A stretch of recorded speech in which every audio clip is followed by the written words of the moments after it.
Hi, this is Dirk from B&B Auto Sales. Today we're showing you our F-150 shortbox Stepside. It was out of a truck out of Wyoming.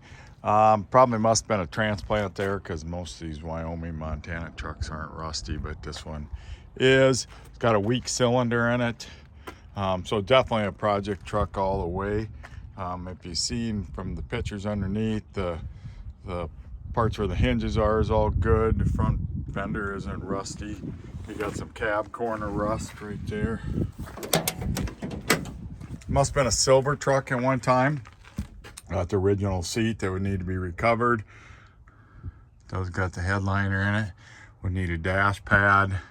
Non-air truck, but like I said, four-wheel drive, short box, automatic, power steering, power brakes, I believe. There's gonna need floor pans on both sides. Rocker looks okay on this side. Original door panels that, you can buy all that stuff. That's actually the easy part. This box side isn't too bad to fix. Wood's old, you'd have to redo the bed with new wood. Tailgate's pretty straight, no major issues. Got I would say a homemade bumper there. Got a little drop hitch, you want to go towing. This is the worst side, got a lot of mud in it and got a bad fender. Definitely gonna need some work there. Probably hard to find these fenders, so you'd have to cut it out and put a piece in there. This cab corner is a little worse shape, as you can see right there. And then this floor is not as bad, but you still would want to put a panel in there. Got a little rust on the inner rocker there in the cab corner.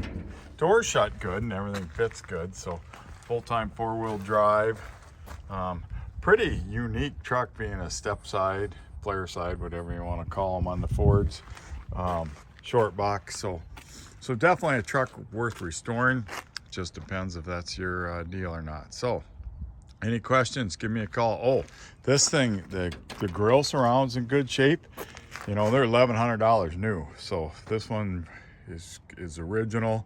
It's gonna fit better and still in pretty nice shape. Not perfect, but darn good shape. So any questions, 605-695-7391.